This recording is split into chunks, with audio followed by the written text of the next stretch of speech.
Good morning, Raptor Freaks. Lexi Outs here, and it's Sunday morning. I'm going an hour early because I have to get out of here so I can get to Mississauga to go see the 905 play against Westchester Knicks today at 2 p.m.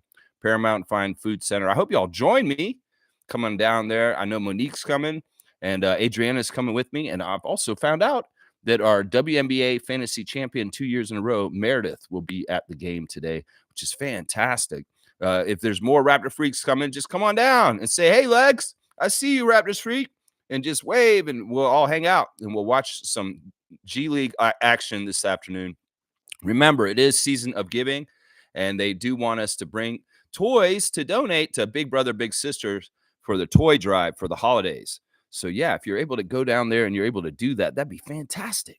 And hopefully I'll see some of y'all later today. That's right. Let's go. Of course, today we're reacting to a game against the Mavericks last night that was weird. It was an interesting game. The game started out with, the Mavericks really kind of showing who they are. Luka Doncic. Wow. Kyrie Irving. Wow. These guys are greats in the sport of the NBA. And, they're really good. For most of this game, both individuals played at a very high level. In fact, they were playing at a tops level where they were just not missing anything. Like, they were hot. Kyrie hits 3 threes in a row. Luka hits a half-court shot that's contested by a defender. It's crazy. These guys are ultra, ultra talented. And in some ways, some of our guys on our team were really taking in delight having to try and guard them and keep up with them. There's Scotty on Luka, Davion on Kyrie, Grady on Kyrie, Jonathan on Luka. These kind of matchups were fun for our young Raptors to go up against legends and try to stop them with different levels of degree of success.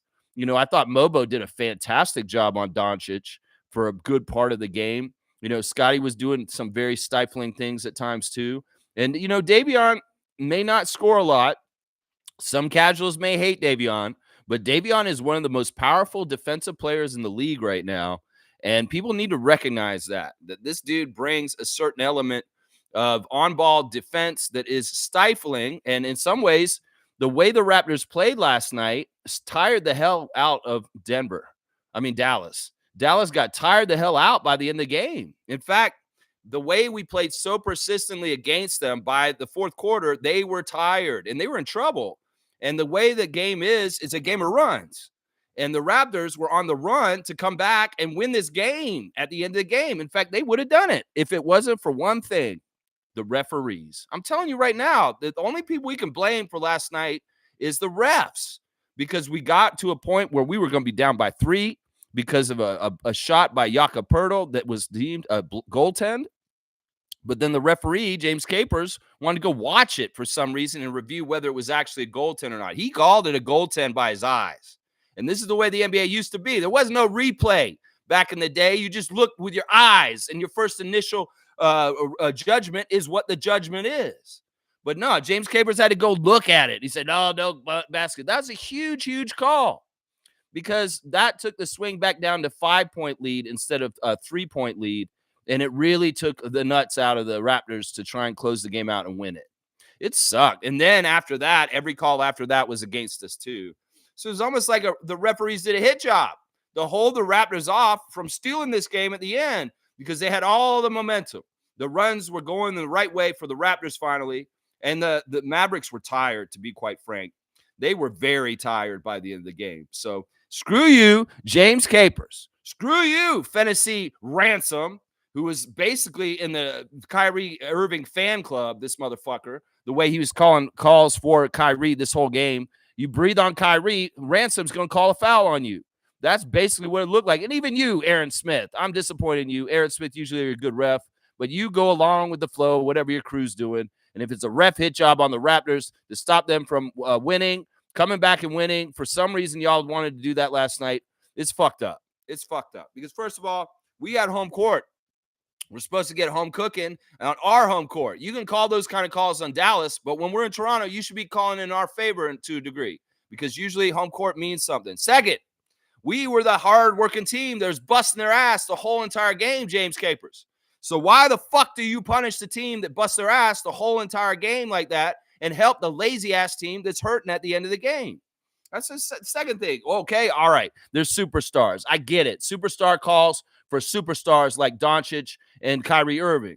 But at a certain point, superstars calls should not be determining the game like y'all did last night. So fuck you, refs.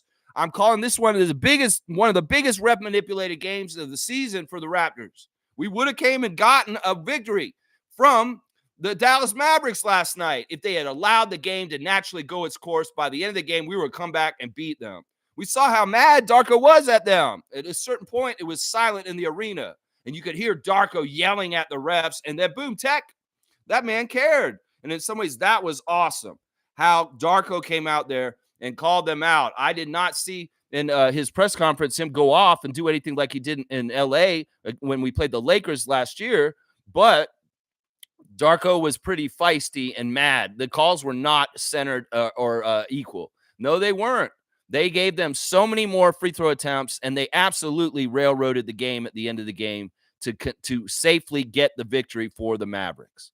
It's such bullshit. It pisses me the fuck off. It really does, man. I'm sorry for cussing so early on a Sunday. Good morning, Raptor Free Crew from Monique, the superfan Lawrence, who I will be seeing in a few hours at the Paramount Fine Food Center for a great game. Westchester next against the Raptors 905. Let's go down there and see who's available. Let's see. Yeah, there were a couple of the J rookies that did not get to play last night very much.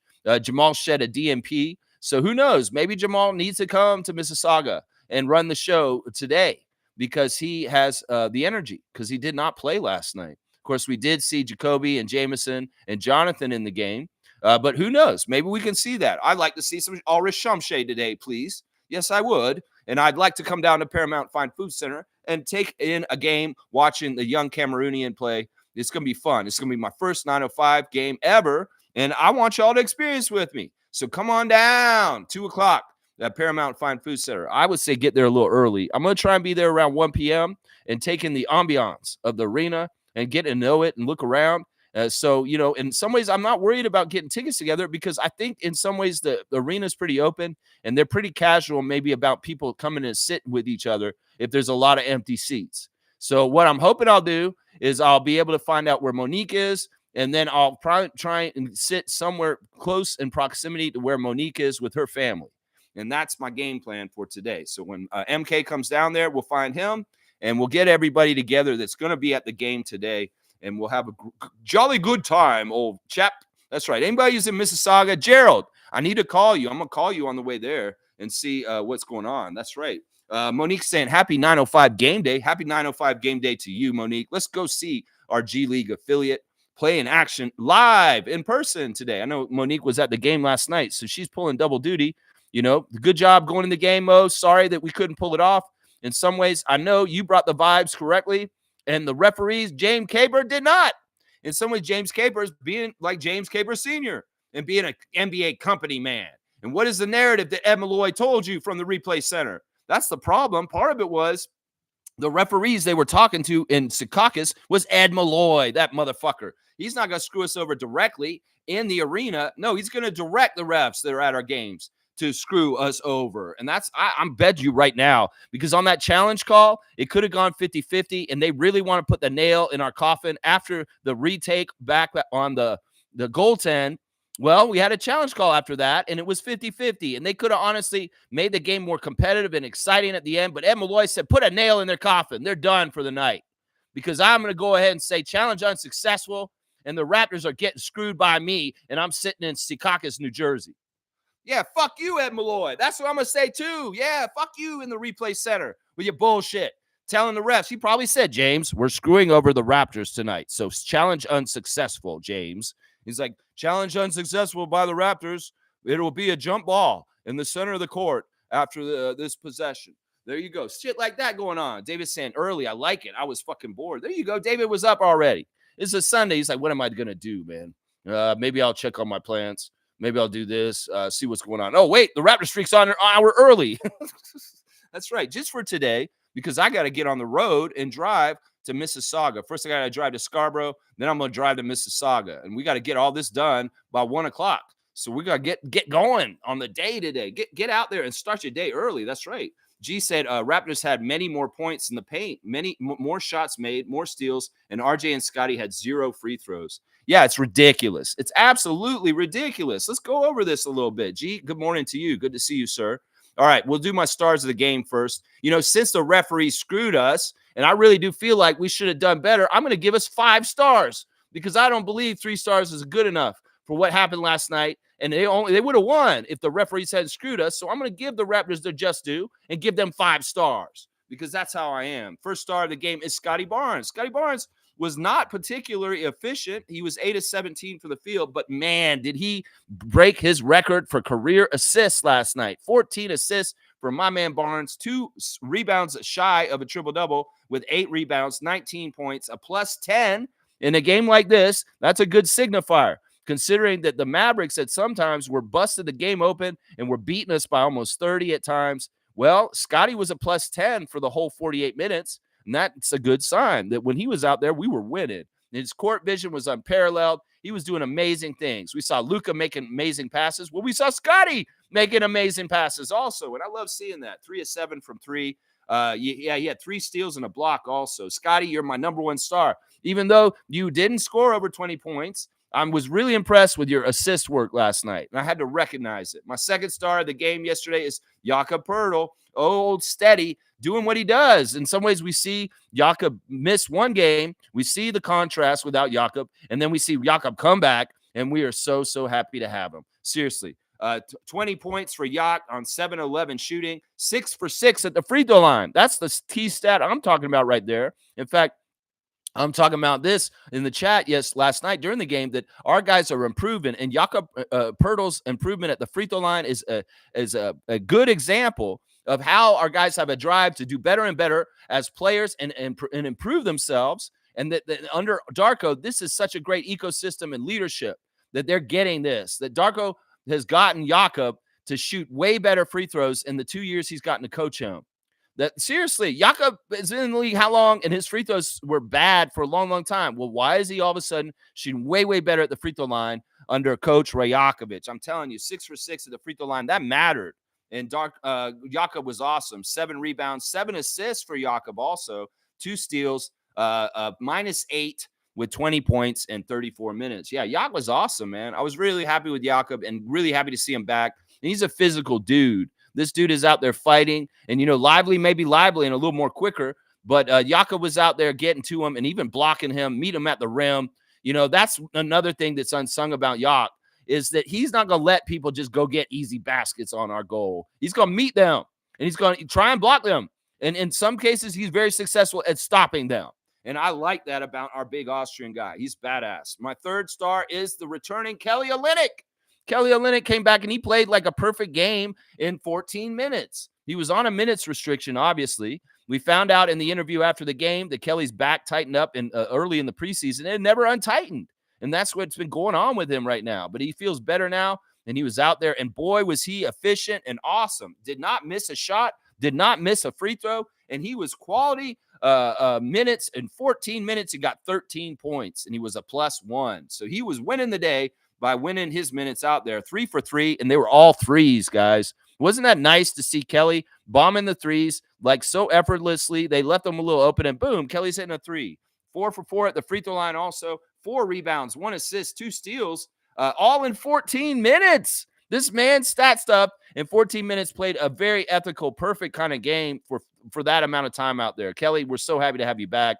And seeing more of our Raptors come out of street clothes and into uniforms and taken to the court makes me real happy. Now we're only missing Quickly and Brown. So quickly come back, Brown, and Quickly. Let's get the whole team ready and being back. Kelly, fantastic season debut last night. My 4th star is Grady Dick. Grady Dick was not totally efficient, but he was persistent. And that man kept shooting. Shooters got to shoot. And that man's kept shooting. And, well, he ended up fucking around and getting 27 points and being our leading scorer last night.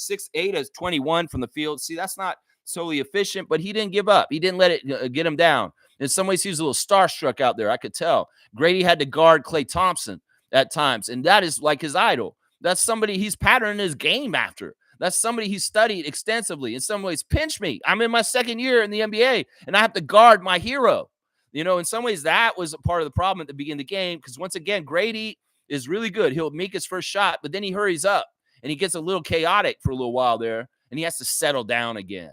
And that's part of the problem. Grady will start rushing himself, especially in the first quarter, right away in the beginning of the game. He gets a little bit panicky.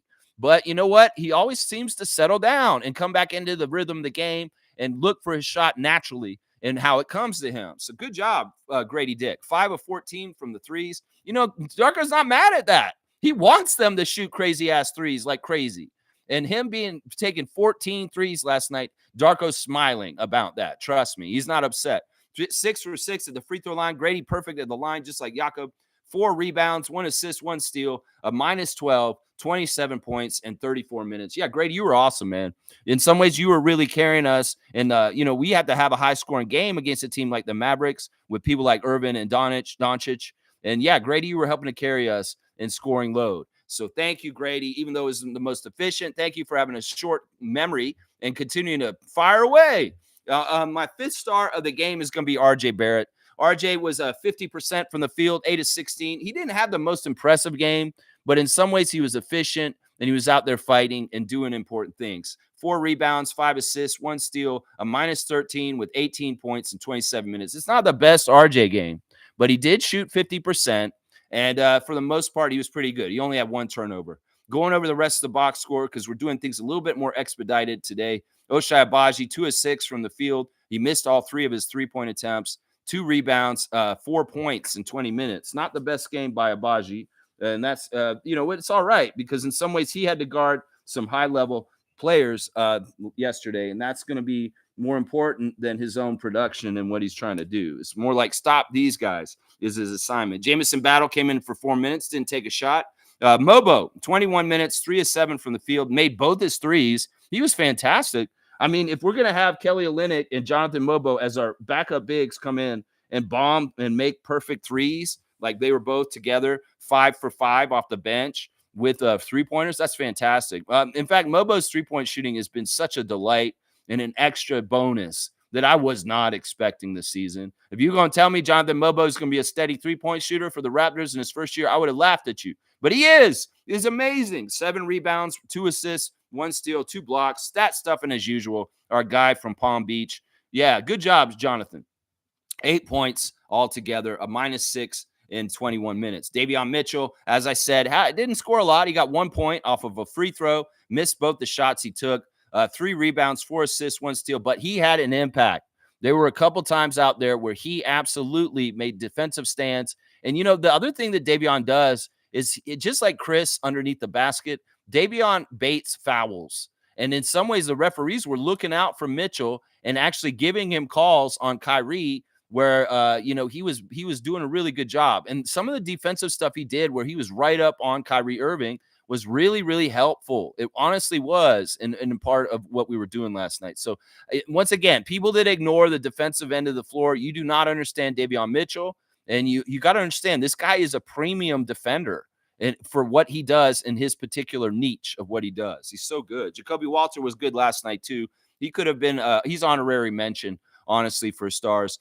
4 for 10 from the field. He missed all 4 of his threes, but 3 assists, 2 steals, 8 points, a +6. So we were winning when Jacoby was on the floor once again in 21 minutes. It is what it is. The DMPs last night, the guys out of the rotation because of the returns, Chris Boucher and Jamal Shed and Bruno Fernando not getting any time out there last night. And apparently Darko had talked to Chris about this probably going to happen, that he's going to be in and out of the lineup. And you know what? He's doing a good job. He wants them to continue to stay ready and be ready. And Chris is on the same page and understands this. So Boucher heads, they're going to get mad that Chris got a DMP last night. Just hold your tongue. It's a communication is open between the coach and him, and he's on the same page with Rajakovic. So just don't get all upset like they're punishing Chris. This is just a natural thing that happens with a good basketball team that has a lot of good players. Some players are going to have to DMP sometimes, and that's just the way it is. Yeah, those 2 excellent players on the other side, 29 points for Kyrie Irving, 9 of 14 shooting, 6 rebounds, 4 assists, 2 steals, and a block. And then Luka Doncic, 9 of 20, 6 for 13 from 3, 13 rebounds, 11 assists, a triple-double for Luka with 30 points and 4 steals. Yeah, those guys are excellent. Those guys are top-of-the-field kind of guys. Those guys are the top-heavy talent of the Mavericks. Without both of them there, this team doesn't win. And honestly, they both have to be playing at a high level for them to win very deep in the playoffs. But they are very powerful. When you see they are one-man runs on their own, Kyrie going and bombing three-pointers in a row with 9 points in a row just for the Mavericks by himself. Luka doing unstoppable things, doing crazy things that makes you understand that she's calling me and she doesn't understand that I'm on the stream right now. Things that make you understand why these guys are so good at what they do. So yeah, it's a really, really tough pair in the NBA to deal with. Also, PJ Washington was a little bit of an issue early on. He got RJ got the matchup with him, and that's a mismatch against RJ, where PJ is a taller and a bigger player, and he can do things to kind of go score on RJ easily. So even at the beginning of the game, RJ talked a little smack to PJ and probably said something like, "Go easy on me. I'm guarding you," because he knew that in some ways that was going to be a mismatch where RJ's at a disadvantage because of size. So, but good job most of the part. There's some fun stuff with the Canadian content's been really strong this week. With we've seen Andrew Nebhard and Benedict Mathurin, Indiana, and then we saw SGA and Lou Dort, and now we saw Dwight Powell and Omax last night. Great Canadian players against us. In fact, there was that one funny moment when Kelly just first came back in the game to return to the Raptors, and he tried to throw in a layup. It was an air ball, but he was bailed out because Dwight Powell jumped into him in a crazy, chaotic way and caused a foul. So there you go. Team Canada looking out for Team Canada when Team Canada is not looking so good. And they wiped that shot attempt away because it was a foul too. So Kelly stayed perfect from the field. So yeah, Dwight Powell is crazy, chaotic. And of course, Daniel Gafford coming in off the bench, he immediately comes in the game and gets an inbounds lob pass and where he dunks it right down in. That's an interesting team, the Mavericks. I still don't believe in them. I still don't think that a team like them can go all the way. And last year they were so outclassed by a team like the Celtics that I don't think this team should be the one going to the finals again, because I think they'll get beat once again. And so it's one thing to have two really good players and like they do, but it's another thing to have a whole team, a team concept and a team ensemble with more talent spread out all around it. And I think that's the biggest Achilles heel for the Mavericks. In some ways, the Mavericks, if they lose either one of those two guys, they're screwed. Let's just put it that way. Quentin Grimes came in and he got his offer, and he found out he is still not him. He is not him. That's for sure. There you go. Most saying, I'm glad Raptors made a great game, but hit job by the refs. Yeah, total hit job by James Capers, Fantasy Ransom, and Aaron Smith last night. Very much a hit job. In some ways, you could have gave the home crowd what they wanted, which was the comeback, because we were primed and making the run to do it, but they stopped us. It wasn't the Mavericks that stopped us last night. It was the freaking refs that stopped our momentum with calls against us in the last couple minutes when we were coming up and we were about to snatch it. And in some ways, I wish Darko had been more mad and maybe ranted about it after game, but maybe he's picking his battles. Maybe he's understanding, like, this isn't the time to go after him for this one. But I'm noting this, and I'm noting it too. Yeah, we know what happened last night. We saw what happened. David's saying it's the calls that make superstars stars. Yeah, I mean, let's look at this. This is what G's saying. All right, we got Scotty and RJ. They got 0 free throws. Overall, the Raptors got 18 free throws as a team, and the Mavericks got 37 free throws. So you do the math. That's 19 more free throws, and basically they only lost by 7 points, and it was very close. So they were totally enhanced by the free throw line and the call for them from that side. The referees were very much giving touchy fouls to Luka and Kyrie, and meanwhile we were getting hammered. And this is part of the reason why Darko got so mad and got the technical, is because he saw a difference in the way the whistle was calling at the two ends of the court. And once again, look around the arena. Do you see blue around the arena, referees? No, you see red. And that means we're in home and we should be getting home cooking calls. But no, y'all want to supersede it with some superstar calls for superstars?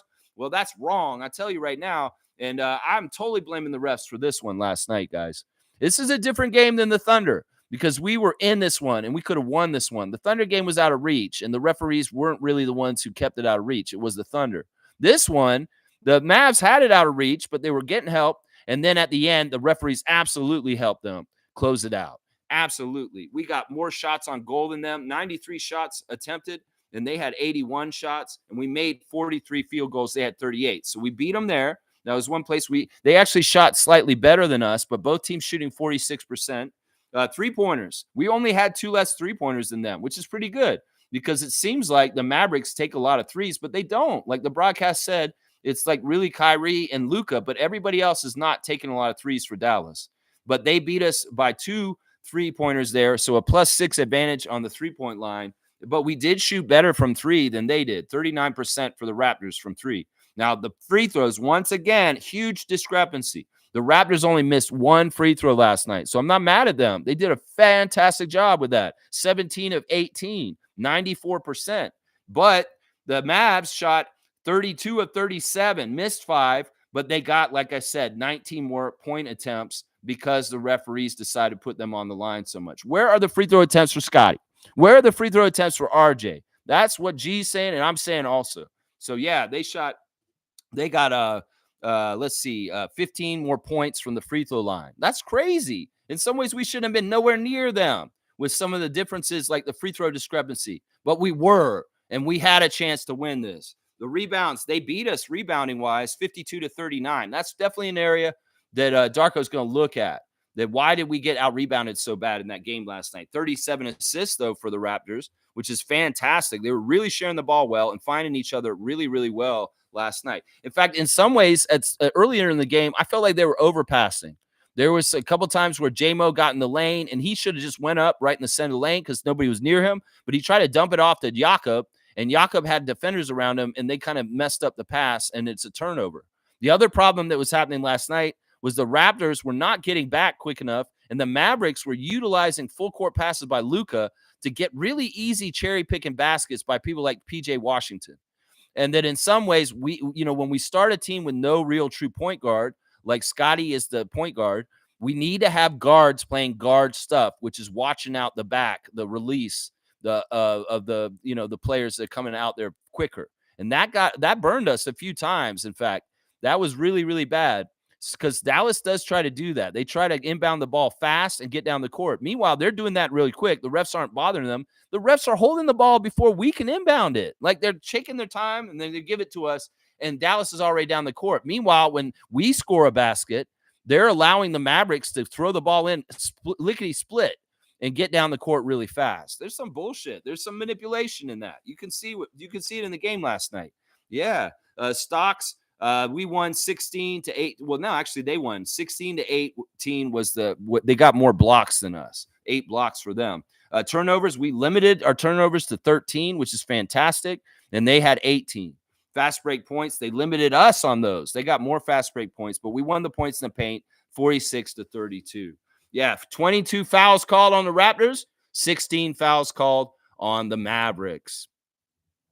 Dirty, dirty, dirty. In some ways, I haven't called a lot of games this year as ref manipulated games, but this one was definitely a ref manipulated game. And they have some reason to want to prop up the Mavericks and keep their legend going and make them more than they are. Well, I hate them now because honestly, I thought they were a shitty team to be in the finals last year. They were not deserving to be there. There's better Western teams. And if they're going to make them Golden Boys because they want Luka to be such a superstar and begrudgingly put Kyrie in the forefront too, even though it's politics, it's whatever. It's bullshit. In some ways, it pisses me off. That's right. Let's keep going. Luka and Kyrie had the same amount of free throws as they did shots from the field. RJ and Scotty took 21 shots from the field and 0 free throws. Yeah, it's totally messed up, G. I completely agree with you. That's right. David's saying, aha, well done, refs. Yeah, if people want us to tank, they're happy. They're thanking James Capers. Thank you, James, for giving us another L. In some ways, it's a learning lesson. In some ways, the Raptors learned last night, if you want to beat the Mavericks like this, you cannot let them get so far ahead of you for so long and then try and scratch back at the end and hope that the refs don't shut the door in your face, because that's what it is right there. You got to do even more better early on and not let them get so far away from you so that they're closer, and then maybe it's easier to close the gap and steal that victory at the end. I'm telling you, the plan to tire them out by running crazy on defense and really, really tire them out works. And it gets them completely, the older teams, veteran teams get tired with all our rookies and all our very active defensive players hounding them. And there was a sign of that in the fourth quarter where it looked like all the Mavericks were running slow and they looked like they had been spent for the game. Of course, they've been traveling a lot Their schedule's crazy with they're flying all over the place right now. It's crazy, crazy, crazy. Yeah, Roger Raymond, good morning to you, sir. Good morning to Raptor Freak Roger Raymond. Good morning, Raptor Freak crew. You're right. The refs put their arses on the scale for Dallas last night. Yeah. Yeah, just a little bit of easy push this way, help you. The goaltend was a key call because that would have made the game a 3-point game, a one-possession game, and the Raptors, the way they were playing, they looked real good. Scotty was bombing threes and feeling real good. Grady was hitting threes. Yeah, we could have messed them up, and the refs saw that. They didn't want to have that opportunity for us, and they closed it out for the Mavericks to help them. That's exactly what happened last night. It's crazy. David saying the league is rigged. When does the cricket season start? David's watching cricket. Okay. I like to watch cricket too, but they're the little animals in my yard. Trevor's saying some people refuse to celebrate you because they have grown beyond the limits that they give you.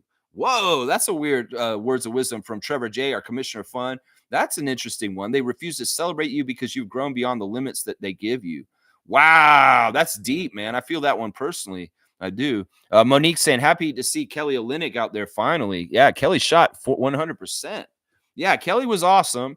And we do get a whole different kind of look off the bench as a big because of it. It really shores up things in some ways in a similar way that Jakob would do things with the passing, but an added 3-point part to himself too.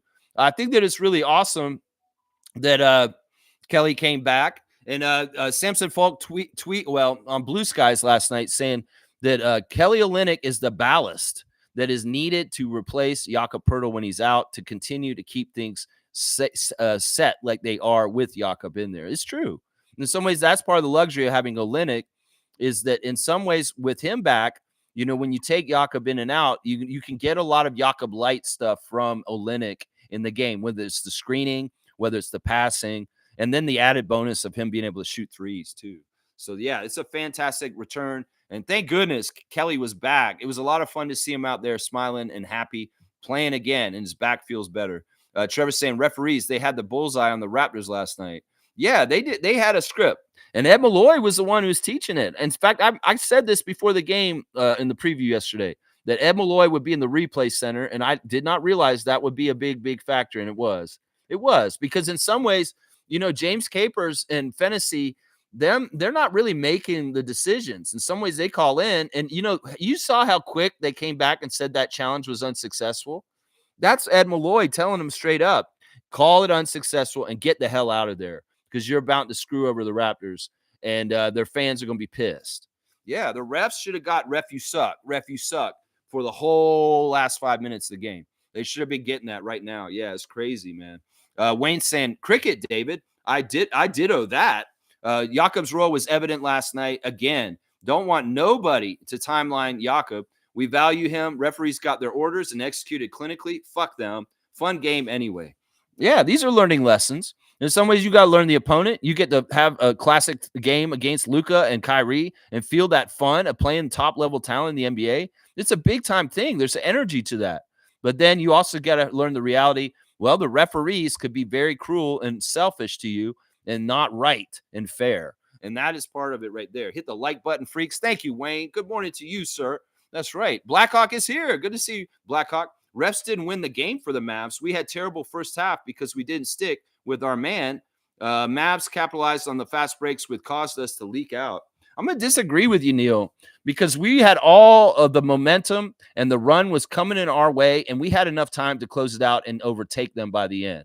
But the referees absolutely closed the door on us at the end. Sure, if we had done things better in the first half, we would have been in better shape to have a better probability to win at the end. And yeah, we could say this to a degree, but I'm going to tell you right now, we had all the momentum in the last 5 minutes of the game, and we were coming to get them. And the referees stopped our momentum. They absolutely stopped it. And it was that goaltend call and then the unsuccessful challenge. Those are both 50-50 calls. And in some ways, when you're at home, you want to please the home crowd a little bit. Why would they make both the 50-50 calls against the home team? They could have gave one of them to us, and maybe the challenge was successful. Maybe the goaltend was actually there. At least one of them. Those were very pointed decisions that on 50-50 things, and like Jack said in the broadcast, the referee's discretion is what decides that. You could call it either way. And that's what Jack Armstrong said in his call right then. I'm just saying, they closed the door on us because we were coming to get it. And it's not that the Mavericks played excellent defense. It's not that the Mavericks went crazy and scored a bunch then. No, they were kind of lame ducks at that point in the game. And we had the power and the control, and we were running things by then, other than the refs running things above us. And that's how it goes right there. That's right. Blackhawks saying the leaking didn't stop until the third quarter when Scotty and Grady put an end to the fast breaks for the Mavs by running back on defense. The energy shifted from there as well as Mubo coming in. Yeah, we improved as the game went on. In some ways, they are just such top-tier talents. It's not that we weren't guarding them well. These guys were making shots were phenomenal. Kyrie was making shots with people in his face, and it didn't matter. That Lucas shot that he shot from half court was it was guarded. Sometimes guys, it's just a half court shot that's hard to make with nobody guarding you. We were on him when he took that half court shot at halftime, and he bombed it and made it in. I mean, the testament to their talent is there. They are very, very good. Both those guys, very, very good at what they do. Luka is a trick shot artist, and that man can make the ball go through the hoop. It's crazy. It's so crazy, man. So crazy. Blackhawks saying this was a better game than the OKC game, so it's still a win. Yeah, that's why I gave them 5 stars of the game. I didn't want to cheat the Raptors like the refs did, and I gave them 5 stars even in a loss because I felt like it warranted it. Because I really do. Neil, are you coming to the game today? I'll see you at Paramount Fried Food Center at 2:00 today, my guy. Today's the day we're coming down there, and I hope I'll see you there, my guy. I hope I will. Let's see. Alan's saying, "Bam, son." That's right, bam, son. Alan Tam, bam, son. All right, Trevor, you're gonna get me on the classic card. Let's go to that right now.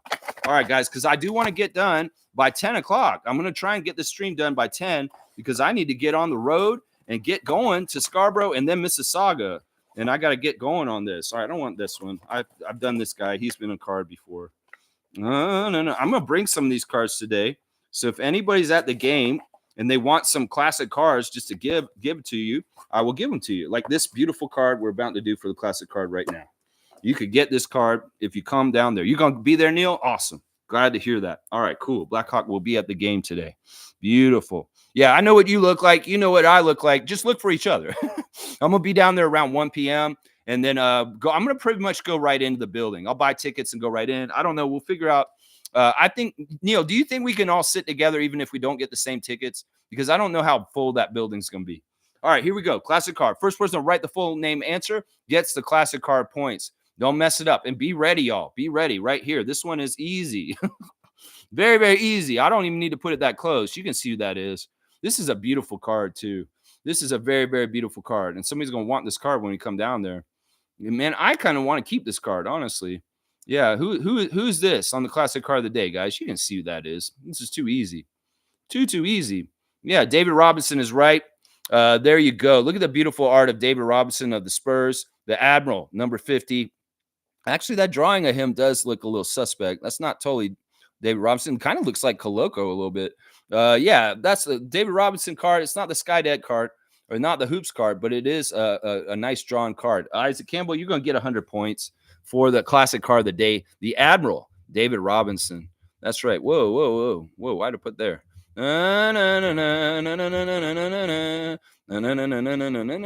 Isaac Campbell, 100 points. Classic card of the day, David Robinson. Boom, goes a dynamite. There you go.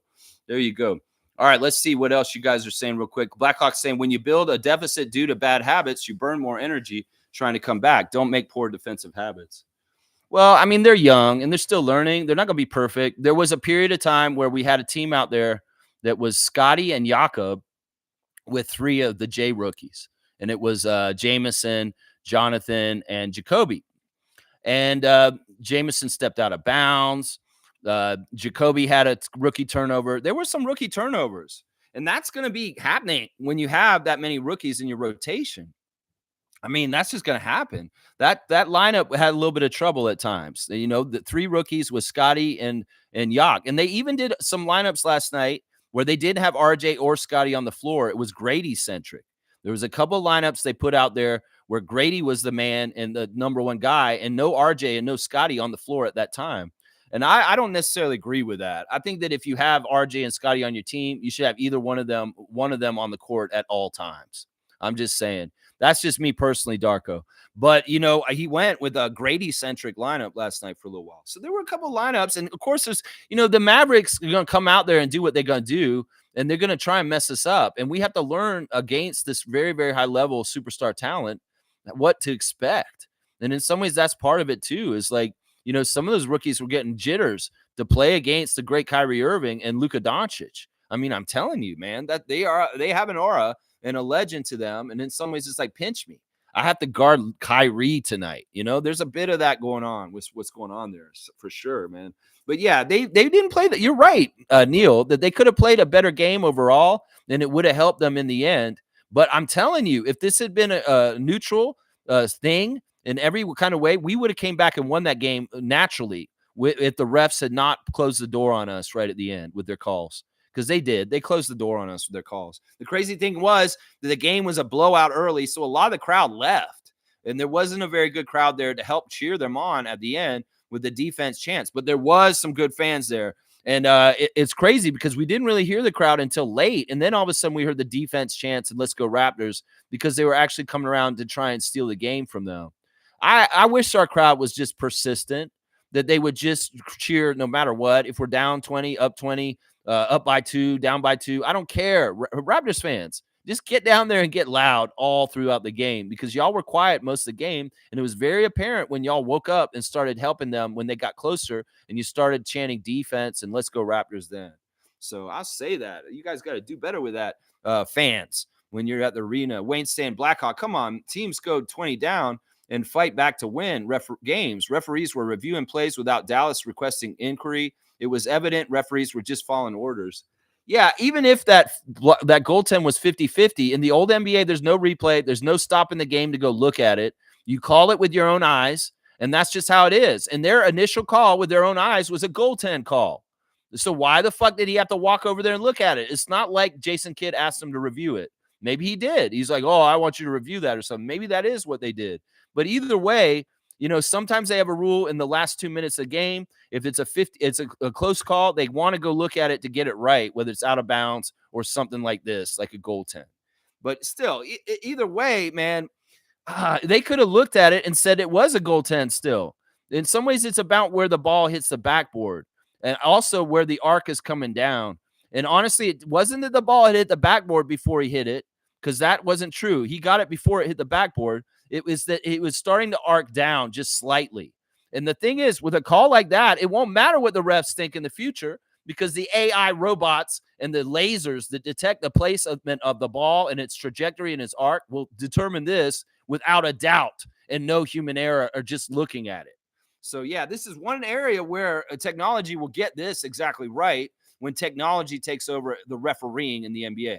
They will. It's totally. It's like there's a thing. You can look at it and see the arc was starting to come down when Lively hit it. So he did not get it while it was coming up. It just got to his peak and it was just about to come down, and then he hit it. And that is a goaltend. That is a goaltend by the rules right there. That's what I'm saying right there. Yeah. Yeah, that's what I am saying. That's what I'm saying. All right, cool. I'm glad you're going to be there. Monique's saying stars of the game for her, RJ, Kelly, Yak, and Grady. Yeah, Scotty too. Scotty got his career high in assists and his career high in points in recent week.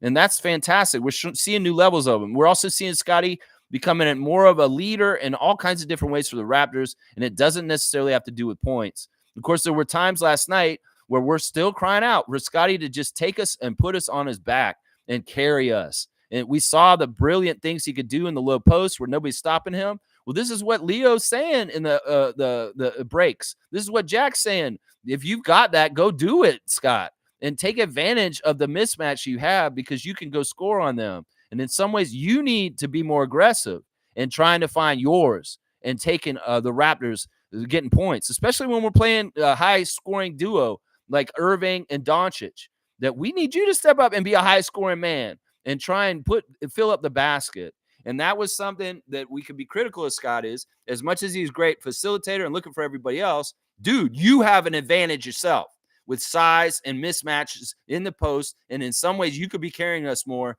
by doing more down there. And that's the difference right there. Scotty's fantastic, career high in assists, but still, be more aggressive and call your own number, Scott. That's what we're all saying. The announced team's saying it, and the fans want it too. That's right. That's right. Let's see. He's saying the building is pretty well attended. Who bought their tickets already? Monique has her seats. I do not have any tickets yet. I'm going to show up there and get them at the door when I get there. But yeah, I have not bought any tickets yet. So yet at all. Now, any advice on this? Because you've gone and you know the place better is very much helpful. I know I've got your phone number, so maybe we would need to talk after this show, and maybe I can catch up with you and see how you're doing things. Let's see. RJ Blackhawk saying RJ was racking up too many fouls, so Darko had to sit him for more time than he wanted to. That was not Darko's fault. That once again was a ref manipulation.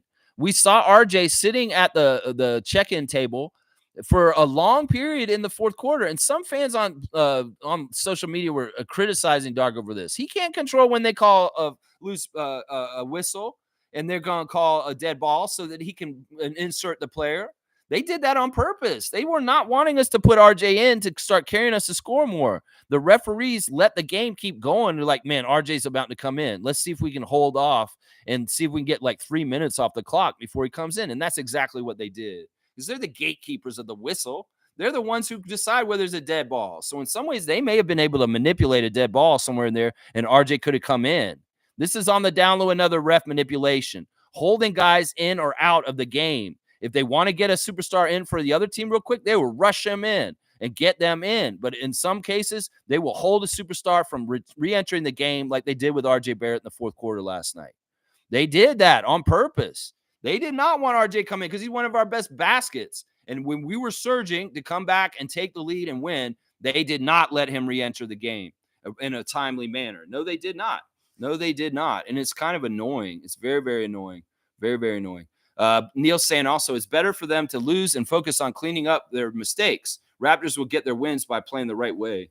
Yeah, I'm not worried about this in the long term. It's just the learning lessons. And in some ways, they should hold their head up high. They really came back and almost beat them.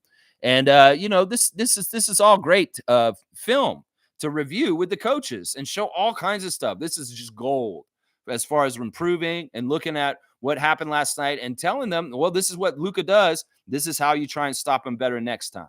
That kind of stuff. That's right. David's saying 70% of the Raptors fan base are fake ass bitches. I know. A lot of the people on social media that are talking out of their ass. Some of them are like, woo, we're tanking. They enjoy tanking or losing. Some of them are very much hate themselves, so they hate their team too. It's kind of like an action of like self-loathing. But I'm in such agony. I'm a Raptors fan, but it's so hard and painful because we suck and I hate my life. It's these kind of people. It's annoying, David. I get exactly what you're saying with that statement. And in some ways, I wish people could just be true to their team. But it's sad because we share a fan bases often with Leaf Nation. And that's a big part of what shapes the cynicism and negativity and just putting down the team for no reason. Also, our fans are shaped by media that tell us not to respect our team, by our own sports media in Canada and the U.S. media. They disrespect our team for so long, it's conditioned our fans to be disrespectful to our team, whether it's Andrea Bargnani, whether it's anything about our team. They've conditioned, the general NBA has conditioned Raptors fans to hate themselves and to look down on their own team. It's so stupid. I'm not like that. And that's why I carved out this channel. And that's why we are Raptors freaks, because we reject that kind of fandom for our beloved Toronto Raptors. That's right. Raptors are 1-8 when Scotty scores 30 or more. Weird, huh? That's weird. That's a weird stat. I didn't know that was exactly true. That may be more indicative of we're playing a very good team and Scotty's absolutely carrying and nobody else is scoring. And that is why he may be like having really good games and we're not winning. Is because he may feel the pressure to score even more in those games. And that's why he got over 30.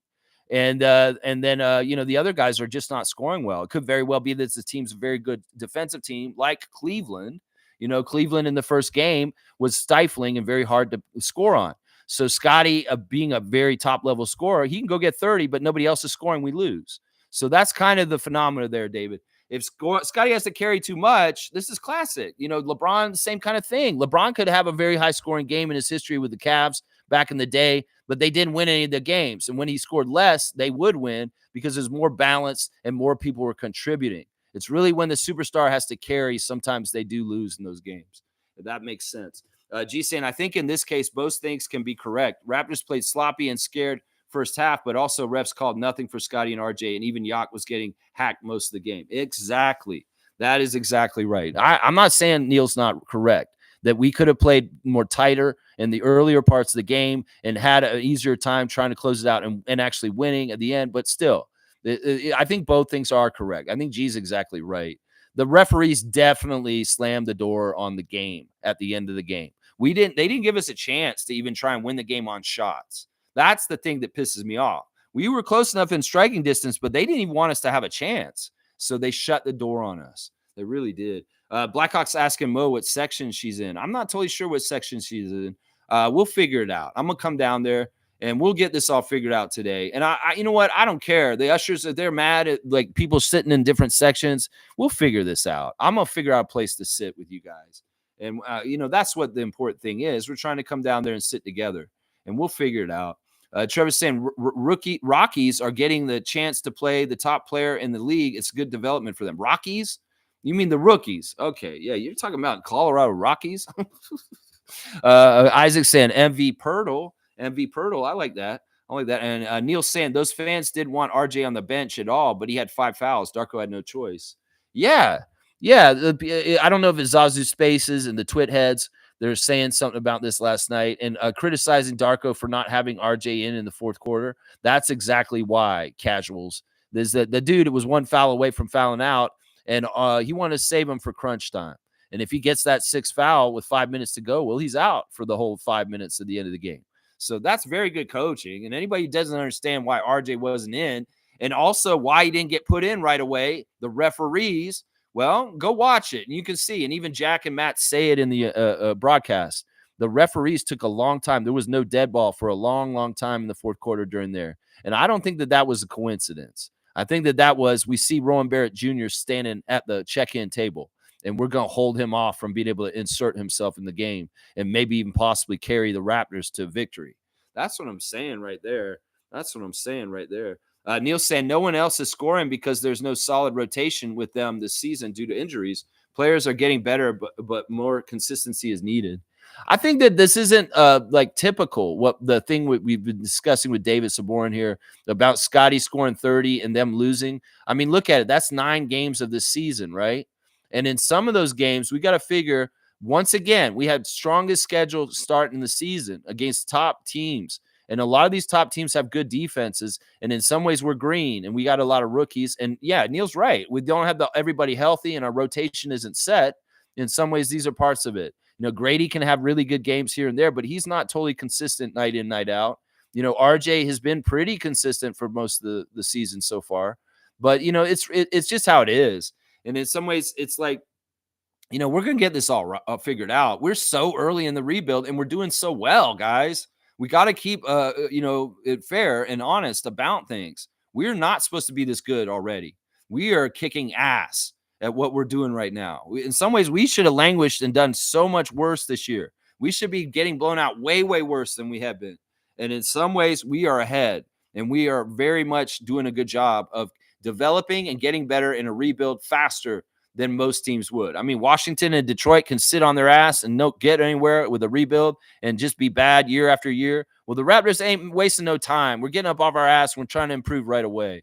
And that's a difference right there. That's right. That's a difference right there. Let's see. Trevor's saying, don't know if you guys hear yet that Woj has prostate cancer. That's horrible. I hate seeing that. You said prostate cancer.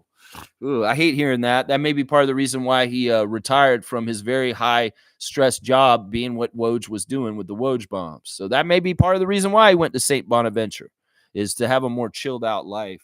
UC's here. Good to see Raptor Freak UC in the morning here. It's hard to enjoy the end of games when it becomes 8 versus 5 with refs helping the opposing teams. Yes. But at least we have the veil lifted and we can see right through it. And as intelligent NBA fans, we can see exactly the manipulations and the way they do it. We can see it exactly. And in some ways, we're wiser for it. And we know what we're up against more because of that. That is part of it. In some ways, it sucks and we can get all pissed and bent out of shape. But what's the point? It's just a game. It happened. And in this year, it's a learning year. And this is part of the learning lesson. The James Capers will be a little absolute shithead at the end of the game like he did last night. Let's do the Instagram stories real quick right now. We got Grady Dick. He's Tiger King. They put his head over Tiger King, and he said, you know what time it is, KU Hoops. Rock Chalk Jayhawk. In fact, we had a little bit of Rock Chalk Jayhawk in the game last night with Grady and Oshai hooking up with each other on a fast break. That was beautiful, man. And I'm sure the Kansas fans were smiling real, real big when they saw that little combination go down on the court. And there's Grady embracing Kyrie after the game. They were all very chummy and there's a lot of respect there. I think that in some ways Doncic probably sees some of Scotty, like him and Scotty, as far as Scotty's great aptitude for passing and the way he plays and the joy. I'm sure that Luka has a lot of respect for Scott and thinks that he's just a really cool, interesting player. I also think that Kyrie likes a lot of our players. You know, him and RJ were very palling around at the beginning of the game, like they're friends. And, it seemed like there's a lot of friendliness between the Mavericks squad and our squad. There wasn't a lot of hateration. It seemed like there was a lot of friendliness. Of course, with Dwight Powell and RJ and Kelly, Team Canada stuff is always going to bond them. But, yeah, there was a lot of respect shown to Kyrie last night by our Raptors. And in some ways, they get it. This guy's a legend. He's going to be retiring in the next few years or so. Who knows how long he's going to play for. And they want to get the time to play against him and enjoy being on the court with such a great talent. That's what I'm saying right there. Yeah. Let's see. What else do we got as far as things? Somebody gave the Raptor a comic book at the game last night. Some fan art made a Raptor comic book and gave it to him. It's so awesome, man. That's very, very cool. That fan is probably very, very talented. There's a Raptor with a little mini Raptor. There's some little kid that's a doll. I thought that was a kid wearing a costume. But no, that's a giant Raptor doll. I was like, that'd be cool, man. There's a little mini Raptor running around there. But yeah, the Raptor was with the crowd and the fans, just having a good time. Yeah, get a pic with anyone by any means necessary. He's climbing up on things and putting himself at danger for it. No one was hurt when they did the TikTok before the game with Kayla and Matt and Jack. They said it was a miracle. Nobody was hurt while they were doing these dances and stuff. And Kayla's got these guys getting exercise by bending their joints. Let's see. Yeah, Matt Devlin also putting on blast his nephew who plays for the Bucks, y'all. He's a proud uncle of his nephew. That's right, Liam Robbins. Let's see. Norman still putting on blast the Understand the Grind. Y'all go get your Understand the Grind gear. That's right. DJ Carton talking to the referee. Maybe that's the ref that called the tech on him on the bench. He's like, yo, man, why'd you call that tech on me? That's what it kind of looks like right there. Tempo president. Teresa Resch has got some cool stuff. There's a podcast called Good Game with Sarah Spain that's got, they're talking about G League and Toronto Tempo. WNBA and Toronto Tempo. Also, she's giving a congratulations to the team that helped the successful launch of the Toronto Tempo in the last couple of days, giving kudos to her staff that's helped her with getting this stuff all organized. And they had some champagne and celebration. Shamshay showing off that great jacket from the other day. He was dressed to play last night, but he did not play, obviously. But yeah, that jacket is tight, Shamshay. The one that you were wearing against Oklahoma City. I'm not even sure what that is on the back. There's some weird guy smoking, and there's like a woman with a hook, and it looks like some sort of cigarettes or something. What is that weird jacket you got on, man? It looks wild, bro. It looks totally wild. Yeah, it's too bad that the Raptors couldn't beat the Mavericks last night, but hey, learning lessons are learning lessons. And maybe we'll go to Dallas this year and we'll kick their ass on their home court instead this time. There's Kyle Lowry on his Instagram. He's saying, just smile no matter what. Oh, it must be really bad in Philadelphia. If Kyle Lowry's putting on a psychotic little smile, like, it's so great, life is fine. He's like, just smile no matter what. Nick Nurse, what's going on here? Oh, that's funny. Jamal Shed putting on blast. It looks like a street ball player. I'm not sure who it is. And his brother's wearing a Leafs jersey. So he's very proud of his brother. Jay Shed is rocking the maple leaf on his hockey jersey there. Davion Mitchell is celebrating the birthday. I think it's his agent, guys. I think his agent had his birthday yesterday, and he's showing all these pictures of his guy who follows him around and helps him with his business stuff. So happy birthday to Davion's agent, who's putting on blast. He put him on blast big time all over his Instagram. Pretty positive that's his agent. And that's why he's in fact, there's a clip here saying that Davion's working out. It's before the draft. And he said, we got to get this man up to the 9th pick in the draft instead of the 10th. And you did do that, agent. You got him up to the 9th pick by the end of it. And there you go. So happy birthday to Davion Mitchell's agent. And there he is with the silent ball. That little pill ball he's been carrying around with him. I think it's like a bag that he can carry stuff in, but it's also, maybe he's also just used to like carrying the ball. That's always what they did in old 80s movies. You're in a football team, you had to carry the football with you all over, and people would try and steal it from you, and that's how you were like getting good at not turning the ball over, losing it. Well, sometimes basketball players would do this too. They keep the basketball with them and like dribble everywhere they went, and that was how they would get better at ball handling. And, maybe Davion's doing that with his silent ball. He's walking around with the ball all the time. So he's used to having ball handling going on at all moments. So very interesting stuff. Yeah, let's see. And there he is with Eric Curry getting some video stuff before the game, getting some coaching, the scouting report on Kyrie. And his friend was watching last night saying off night versus Kyrie, and he got the popcorn out. That's right. That's a high level stakes. Now, Emmanuel Quickley may not be playing on the basketball court, but he was playing on the chessboard last night. And in fact, he's a high level chess player because he beat his friend with a checkmate with the queen, jumping right in there and getting the king on the other side so easily. I'll bet you Emmanuel just beat this guy in like 10 turns or less in this chess game, the way it looks like on this board. So, yeah, Emmanuel's showing his chess chops in his Instagram stories right now where he checkmated this dude out of here, out of there. That's right. Scotty is showing an ad with him and Jack Armstrong, and it looks like they're talking about this ads are going to be over and it's going to be sad. And then Jack's like, tell him, don't worry, Scotty. We'll always have the Google Pixel green screen ads. Don't worry about it, Scotty. One last pick for the game. Yeah, I love that little combination. I really do.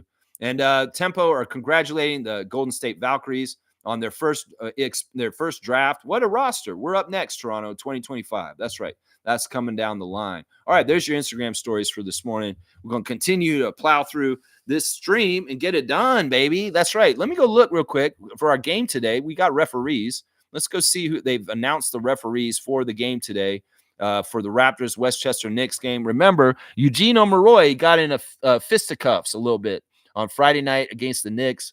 And so there's a little bit of bad blood coming in this game. It could very well be our Canadian-Nigerian guy, Omoruyi, might be scrapping already because he had some bad beef with the Knicks on Friday. And I don't know if there'll be a return. We may see some extra physicality from Omoruyi towards certain Knicks today in the afternoon game. The crew chief is Julian McFadden, number 52.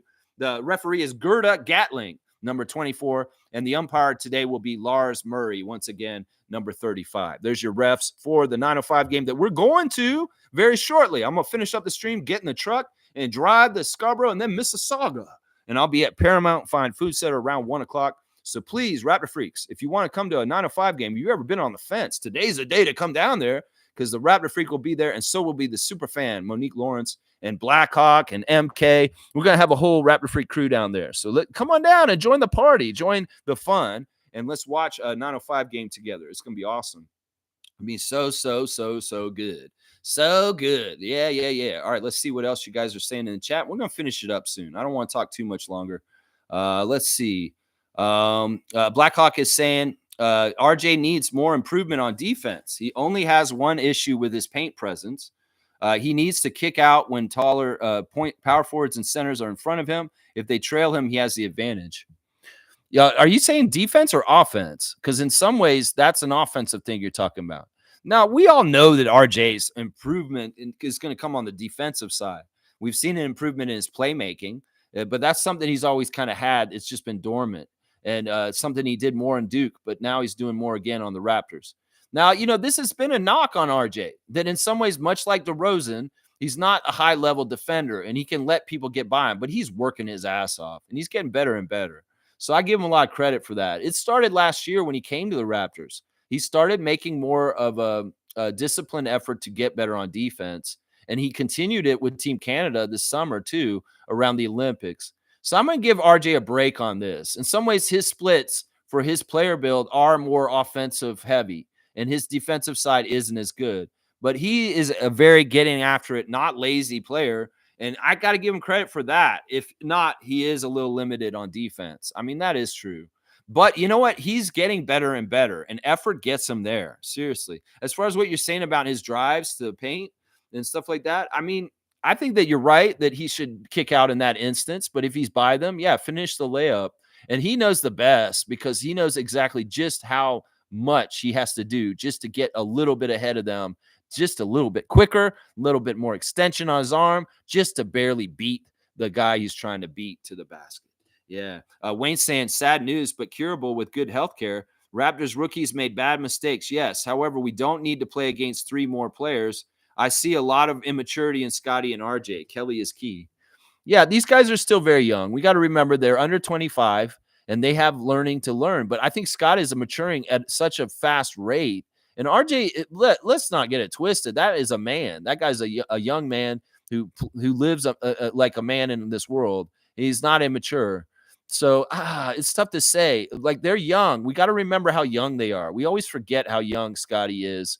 And these guys are very, very young, and we have to let them mature on. They're going to do it. They're going to do it. They're going to be fine. Yeah, the rookie mistakes were happening last night. And in some ways, rookies are going to make rookie mistakes, and young pros are not totally refined yet, and they're going to figure it out more and more as time goes on. And Scotty Barnes is a great example of that. He's going to keep opening new levels to his game because he's aware of what exactly he's so powerful and able to do. And that's what's going to do it right there. Stargate saying, on a positive note, I saw them going more to the mid-range in the post these last few games instead of a three-point shootout with the opposing team. If they do that more consistently, they will get calls. Yeah.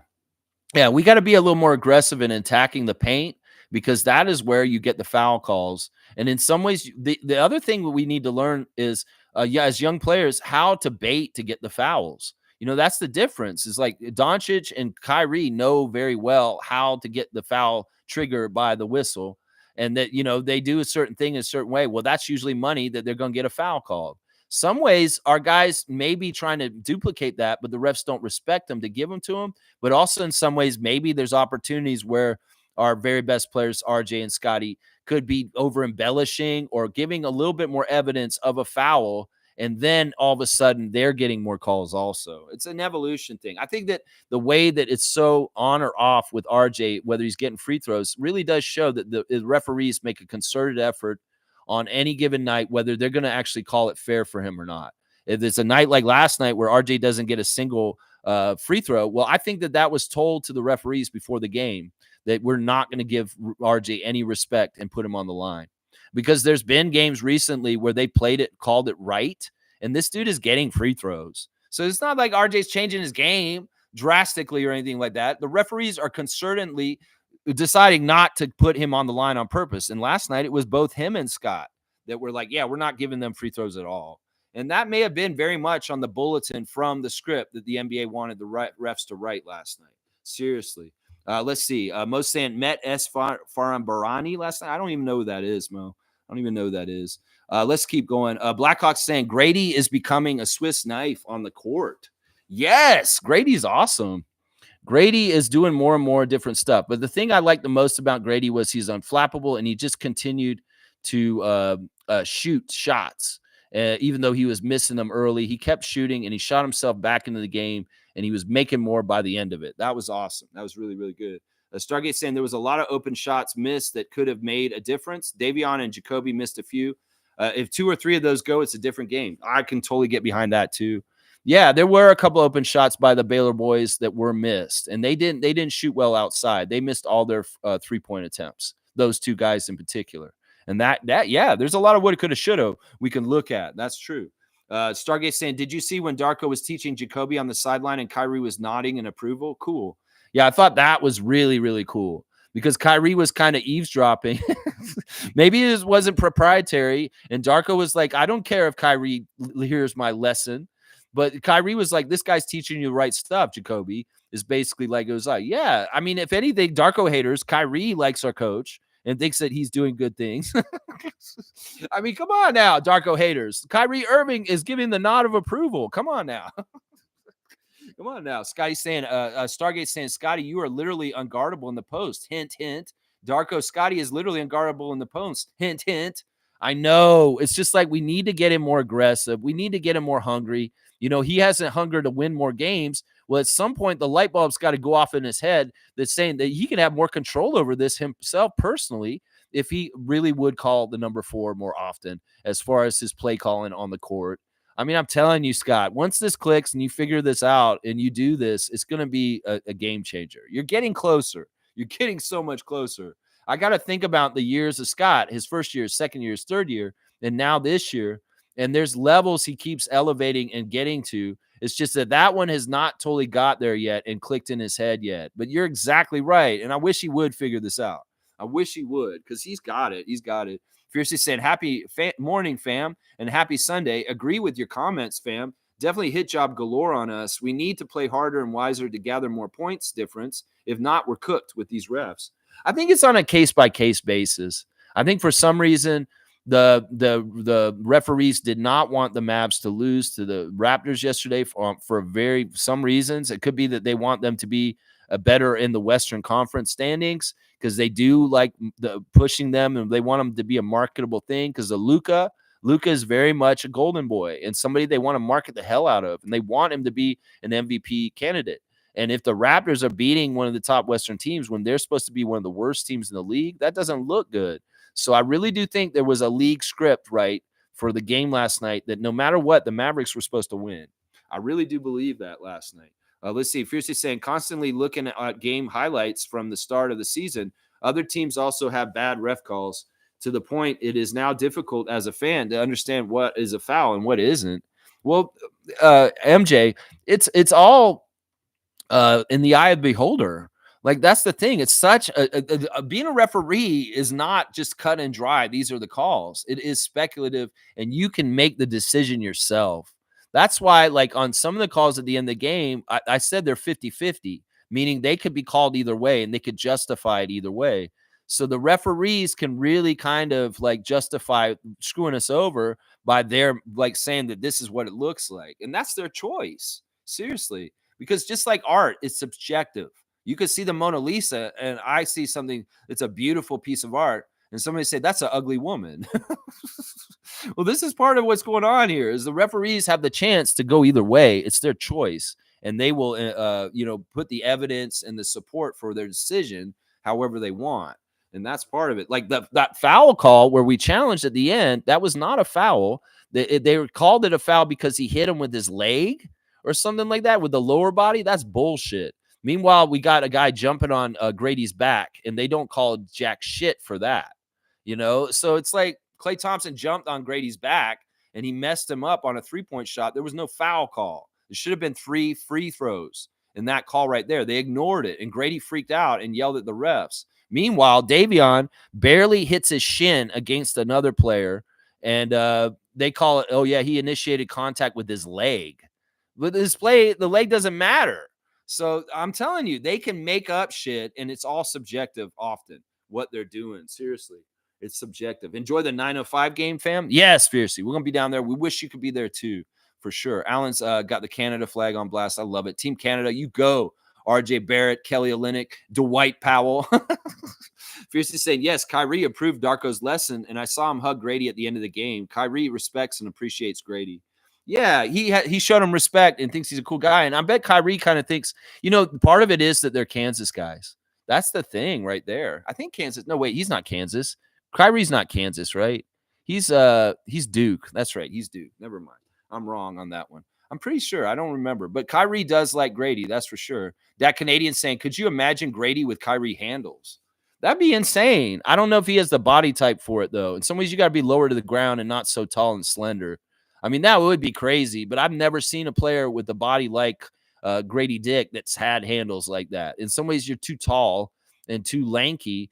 You're too easy to get caught up. Like, in some ways, you have to be low to the ground to really be that kind of a master, like Kyrie is. And I don't know, Grady getting low to the ground because of his body type is not easy. So I just don't see it physically that he could ever have handles like Kyrie.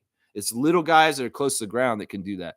Wayne saying, exactly, fiercely. American sport refereeing is so subjective. Not even the coaches know the rules other than it's not fair and learn to play with it. Please note, we love our team, mistakes or not. That's right. Boom goes the dynamite. Wayne's exactly right. In fact, I'm going to give Wayne a dunk for a great statement because he's exactly right. Win or lose, we love our team. We're not kicking them while they're down, and we are going forward with positivity because we are rebuilding in the right direction. And that's what it's all about. 165 for Wayne. Another 5-pointer added to him. That's right, Fiercey. That's right. All right, let me go over my stuff because I do want to get out of here. I want to be done by 10 o'clock because I need to get going and get in the truck. And there is bad weather and snow on the ground, so it's important for me to drive safely. So I don't want to be hurrying out of there. Yeah, it's really good that Kelly came back. I'm so happy about that. Let me see. Is there one other thing I want to do? No, there's no birthday today, guys. So let me do a wrap up here real quick. That Canadian saying we're in a win-win situation anyways. We either get development minutes or wins. Yeah, either way, it's not that this season is a pass. We have a pass this year. It's just more that, we can see the positives in whatever happens with us. And the pressure to win is kind of off of us in some ways because people don't expect us to win. And, if we rise up and steal a game like last night against a team we're not supposed to, we get all the spoils. But in some ways, yeah, we had a chance to beat the Mavs. The refs fucked us. They really, really did. Let's see. Blackhawks saying 82 games. Rookies have never played that many consecutive games in their schooling schedule. This is why I want rookies to focus on good habits. We can go crazy for wins next season. Yes. Now, that's not totally true. There's been many rookies in the history of the NBA that have played 82 games in a season in their rookie year. So that happens almost every year. There's at least one rookie that gets to play the whole entire season. At least that used to be more the case before load management and a lot of kind of things in the softer league that we have now. But back in the day, there'd be rookies that played every single game for the whole entire year. That would happen from time to time. That would happen from time to time. All right, let me go back and review once again my 5 stars of the game in the loss. I gave them 5 because I felt like they deserved 5, even though they lost. Scotty Barnes with his career high in assists, fantastic. Jakob Poeltl, very steady, returned after missing 1 game, and he was really, really good, smiling out there and doing big man things. They're awesome. Kelly Olynyk making his season debut and not missing a beat. Very, very efficient. Didn't miss a shot. Was stat stuffing. Just fantastic to see Kelly back out there. He really does add some things to help our team. Grady Dick shot himself back into the game. Did not shoot well early, but he came back and he was definitely a factor later on. That unconsciousness of just not having worry about missing shots, he's going to make them eventually. And then RJ Barrett, I gave him some credit for. He's not a super great game, but RJ was solid enough. And in some ways, yes, he should have gotten the game back sooner, but that wasn't the coach's fault. That was the refs not making a dead ball so they can put him back in. Referees, once again for today, at the game we're about to go to, Julian McFadden, Gerda Gatling, and Lars Murray will be the referees for the 905 versus the Westchester Knicks. Game number 2. They lost to the Knicks on Friday. Hopefully they can even the score and do better. Hopefully, maybe we'll see some of the Raptors guys coming from the rookies coming in to play today at 905. I don't know which ones would. Hopefully, maybe Shed because he didn't play yesterday.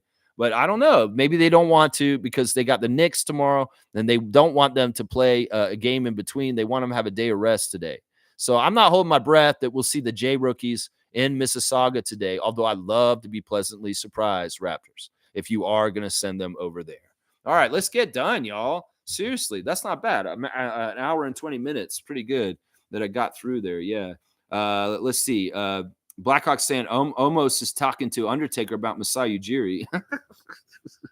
Yeah, Omos is a giant of Africa, and he's come to Giants of Africa events, literally a giant from Africa.